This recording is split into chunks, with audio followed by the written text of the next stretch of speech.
नमस्कार दोस्तों, आप सभी को अहोई अष्टमी की मंगल शुभकामनाएं। अहोई माता की कृपा आप पर और आपके समस्त परिवार पर बनी रहे। दोस्तों, साल 2024 में अहोई अष्टमी का व्रत आज के दिन 24 अक्टूबर 2024 यानी कि गुरुवार के दिन किया जा रहा है। आज की वीडियो में आप सुनेंगे अहोई अष्टमी व्रत की कथा। वीडियो के अंत में आपको पूजा के शुभ मुहूर्त और पूजा विधि का भी संपूर्ण जानकारी शेयर करूंगी, तो वीडियो के अंत तक जरूर देखिए। दोस्तों, अष्टमी तिथि पर सुने जाने वाली अहोई अष्टमी की कथा कार्तिक मास की अहोई अष्टमी तिथि पर व्रत जब करते हैं तब सुनी जाती है। इस व्रत को बिल्कुल निर्जला धारण किया जाता है और ये संतान प्राप्ति की कामना पूर्ण करने के लिए किया जाता है। संतान की आयु लंबी हो, सुख समृद्धि उन्हें प्राप्त हो, अहोई माता हर संकट से संतान की रक्षा करें। ऐसे कुछ क्षेत्र जिसमें जीवित पुत्रिका का व्रत किया जाता है, ठीक उसी प्रकार से कुछ क्षेत्रों में अहोई अष्टमी का व्रत संतान की लंबी आयु के लिए किया जाता है। और अगर आप ये व्रत नहीं भी करते तो भी आप अपने बच्चों की मंगल कामना के लिए इस कथा को सुन सकते हैं। उससे भी आपको माता अहोई का आशीर्वाद प्राप्त होगा। तो सच्चे मन और पूरी श्रद्धा भाव से अहोई अष्टमी की कथा का श्रवण करते हैं। एक साहूकार था जिसके 7 बेटे 7 बहुएं थी। एक बेटी थी। एक दिन सब मिलकर मिट्टी लेने गए क्योंकि दीपावली का समय था और घर की लिपाई पुताई के लिए मिट्टी की आवश्यकता थी। तो सातों भाभियों के साथ नंद भी मिट्टी खोदने गई। अब मिट्टी खोदते समय नंद के हाथ से एक स्याहू का बच्चा मर गया। स्याहू माता नाराज हो गई और बोली कि मैं तेरी कोख बांध दी होंगी। नंद ने अपनी सारी भाभियों से कहा कि मेरी बदले आप अपनी कोख बंधवा लें, लेकिन 6 भाभियों ने तो बिल्कुल ही मना कर दिया। तब सबसे छोटी भाभी ने सोचा, नहीं बंधवाएंगे अगर तो सासों से नाराज हो जाएंगी। तो छोटी भाभी ने अपनी कोख बंधवा ली। अब उसके जो भी बच्चा होता अहोई के साथ लिए ही मर जाता। 7वें दिन ही एक दिन उसने पंडिताइन को बुलाकर कहा कि क्या बात है, मेरे बच्चे अहोई 7 के दिन ही क्यों मर जाते हैं। तब पंडिताइन बोली, सुरभि गाय की सेवा किया कर, क्योंकि सुरभि गाय स्याहू माता की सहेली है। जब वो तेरी कोख छोड़े तभी तेरा बच्चा जिएगा। ये सुनकर बहू ने सुबह सुबह उठकर गाय की सेवा करने का फैसला लिया। तो सुबह सुबह उठकर वे सुरभि गाय का सारा काम करती थी। और गौ माता ने एक दिन सोचा, आजकल कौन है जो मेरी इतनी सेवा करता है। मेरी बहुएं तो क्या करेंगी, वे तो लड़ाई करती रहती हैं। आज देखा जाए कि कौन काम करता है। तो गौ माता ने सुबह सुबह उठकर देखा कि एक साहूकार के बेटे की बहू है जो सारा काम करती है। गौ माता बोली कि तुझे किस चीज की इच्छा है जो तू मेरा इतना काम करती है, मांग क्या चीज मांगती है। तब साहूकार की बहू बोली, पहले मुझे वचन दो कि जो भी मैं मांगूंगी तुम मुझे दोगी। तब गौ माता ने वचन दिया, जो तू मांगेगी वे सब दूंगी। तो साहूकार की बहू बोली कि स्याहू माता तुम्हारी सहेली है और स्याहू माता के पास मेरी कोख बंधी है। गौ माता उनसे मेरी कोख छुड़वा दीजिए।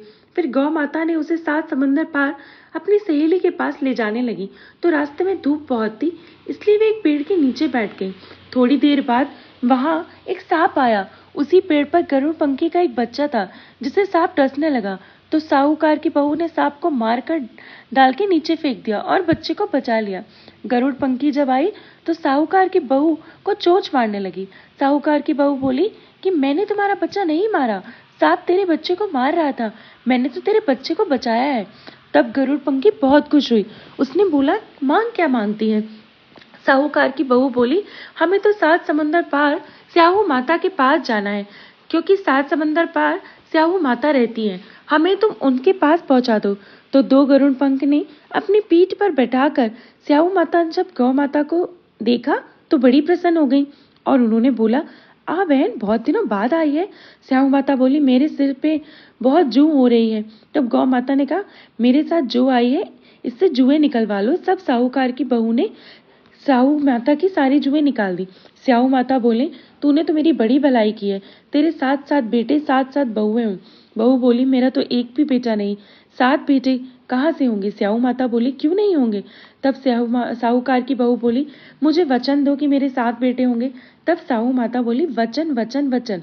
और धोबी कुंड पर कंक्रीट की बहू बोली कि मेरी कोख तो तुम्हारे पास बंधी है। तब स्याहू माता ने बोला, तूने तो मुझे ठग लिया, मैं तेरी कोख खोलती तो नहीं, लेकिन अब तो खोलनी पड़ेगी। जा, घर में तुझे 7 बेटे 7 बहुएं मिलेंगी। तू 7 उज मन करियो, 7 होई माता 7 होई माता, 7 माँ हो 7 कढ़ाई करियो। वह घर गई, देखा कि वहाँ 7 बेटे और 7 बहुएं बैठी हैं और बहुत सारा धन भी हो रहा है। उसने 7 अहोई मंडल, कोई दीवार पर, कोई मटके पर, कोई 7 उजम करे, कढ़ाई करी। उधर देवरानी जेठानी कहने लगी, जल्दी जल्दी चौका पूजा कर लो, नहीं तो सब कोई रोने लगेगा। थोड़ी देर में उन्होंने अपने बेटे से कहा, देख कर आओ आज वो रोई क्यों नहीं। बेटा गया, देखकर आया और बोला, चाची तो अहोई मांड रही हैं, खूब उजम हो रहा है। फिर और जेठानी दौड़ी दौड़ी आई, देखी तो वो कोक छुड़वा कर आई थी। वे सब बोली, तुमने कोक कैसे छुड़वाई? मैंने तो कोक तो वो बोली कि मैंने तो कोक बनाई नहीं, लेकिन स्याऊ के बच्चे के मरने से कोक बंद गई। अब स्याऊ माता ने मुझ पर दया करके मेरी कोक खोल दी है। स्याऊ माता, जैसे साहूकार की बहू की कोक खोली, वैसी सबकी कोक खुले रखना। कहते सुनते हुंकारा बढ़ते सब अपनी कृपा पर बनाए रखना। प्रेम से बोलिए, स्याहू माता की जय, अहोई माता की जय।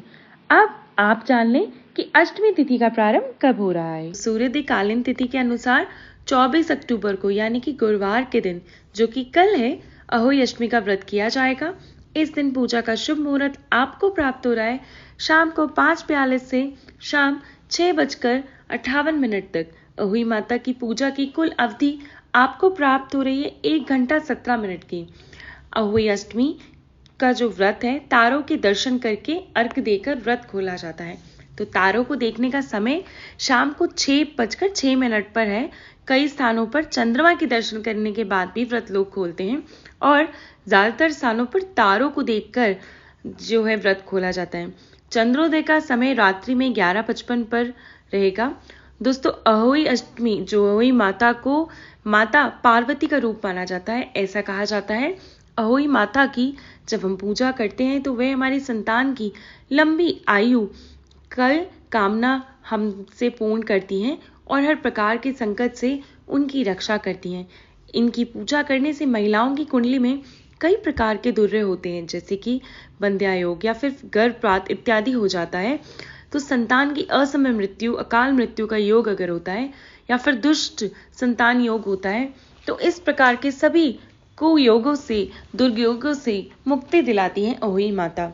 धार्मिक कथाओं में जो अहोई माता का वर्णन आता है, एक स्याही के रूप में आता है। एक स्याही के रूप में, एक नेवले के रूप में रहता है, जिसे कि एक पौराणिक घटना के प्रतीक के रूप में माना जाता है। कहा जाता है कि प्राचीन समय में एक महिला जो अपने पुत्रों की माँ थी, वह एक समय जंगल में मिट्टी खोदते समय गलती से स्याही के एक बच्चे को मार देती है। अब इस घटना के बाद महिला को पछतावा होता है और वह तपस्या करके देवी से क्षमा याचना करती है। उनकी तपस्या से देवी माँ प्रसन्न होती हैं और आशीर्वाद देती हैं उसको कि उसकी संतान सुरक्षित रहेगी। तब से ये परंपरा चली आ रही है अहोई माता की पूजा करने की, संतानों की रक्षा होती है ऐसे। और सभी महिलाएं अपने पुत्रों के लिए लंबी आयु की कामना करके, उनकी सुरक्षा के लिए, उनके कल्याण की कामना हेतु अहोई माता से ये विनती करती हैं इस व्रत में। अब बात करें अहोई माता की पूजा विधि के बारे में, तो देखिए, अहोई अष्टमी के दिन प्रातःकाल जल्दी उठकर स्नान आदि कर अपने व्रत का संकल्प लीजिए। जैसे कि मैंने आपको बताया था कि हर व्रत का संकल्प लेना होता है बिना अन्न और जल के, निर्जल निराहार रहकर। उसी प्रकार से आप अहोई अष्टमी का व्रत भी निर्जल निराहार लेंगे। सुबह के समय व्रत का संकल्प लें, फिर दिन भर बिना अन्न और जल के रहा जाता है। शाम को अहोई माता की पूजा अर्चना की जाएगी।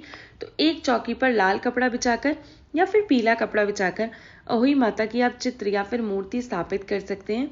वैसे तो बहुत से लोग दीवारों पे ही अहोई माता को चित्रित करते हैं, गेरू से या फिर रंग से अहोई माता का चित्र बनाकर उनकी पूजा करते हैं। वैसे अगर आप कर पाते हैं ऐसा, तब तो बहुत अच्छी बात है, नहीं तो दुकानों पर भी मिल जाती हैं, जो पूजा वगैरह की दुकानें होती हैं जहाँ पे आपको कथा वगैरह की पुस्तक मिलती है, वहाँ आपको अहोई माता का चित्र भी मिल जाता है। तो आप चाहें तो ले सकते हैं। चौकी पर कलश की स्थापना करें, दीप प्रज्वलित करें, विधि विधान से दीप, धूप, अक्षत इत्यादि अर्पित करके अहोई माता की पूजा कीजिए। इसके बाद अपनी इच्छा के अनुसार माता को भोग अर्पित करते हैं। वैसे ज्यादातर स्थानों पे मीठे गुलगुले, मीठे पुए या फिर हलवा बना के या मिठाइयाँ बना के चढ़ाई जाती हैं। आप चाहें तो फल इत्यादि का भोग भी लगा सकते हैं, हलवा पूरी बना सकते हैं। जो भी आपके क्षेत्र में सब बनाया जाता हो इस दिन, आप वो बनाकर उसके आधार पर आपके परिवार में जो होता हो उस प्रकार से भोग लगा दें। इसके बाद वहीं बैठकर हाथ में अक्षत और पुष्प लेकर व्रत की कथा सुन लें। कथा सुनने के बाद माता से अपने बच्चों की रक्षा के लिए प्रार्थना करें और चाहे तो आप कथा किताब से पढ़ लें और किताब से नहीं पढ़ते तो आप हमारे चैनल पे कथा का वीडियो अपलोड होगा, उससे भी सुन सकते हैं। और ये माता अष्टमी के व्रत में मुख्य रूप से 8 पूड़ी 8 पुए का भोग लगता है। अहोई माता को इस दिन सेई की पूजा की जाती है और सेई को हलवा और सरई के साथ सीखें अर्पित की जाती हैं। पूजा करने के बाद अहोई माता की आरती कीजिए, फिर आकाश में तारों को देखकर उनके दर्शन करके अर्घ देकर अपना व्रत आप खोल सकते हैं। तो दोस्तों, आज की वीडियो में उम्मीद करती हूँ आपको अच्छे से समझ आया होगा कि किस प्रकार से अहोई अष्टमी की पूजा करनी है। बहुत ही आसान सी ये पूजा है, आप जरूर कर पाएंगे। अपने बच्चों के लिए ये पूजा अवश्य करें। और अगर आप धनतेरस के बारे में जानना चाहते हैं या जानना चाहते हैं कि इस बार दीपावली कब है, तो मैंने चैनल पर ये दोनों ही वीडियो अपलोड कर लिए, जरूर देख लीजिए। उम्मीद करती हूँ कि आप हमारे चैनल पर अपलोड होने वाली प्रतिदिन की हर वीडियो सुनते होंगे। और अगर आप किसी कारणवश कोई भी वीडियो मिस कर गए हैं तो आज ही चैनल पर जाकर आप सारी वीडियो सुन सकते हैं। और इसी के साथ मैं कामना करती हूँ कि श्री हरि विष्णु की असीम कृपा आपको प्राप्त हो। और वीडियो अच्छा लगने पर शेयर करना बिल्कुल ना भूलें। मिलती हूँ आपसे अब अगली वीडियो में, तब तक के लिए जय माँ लक्ष्मी।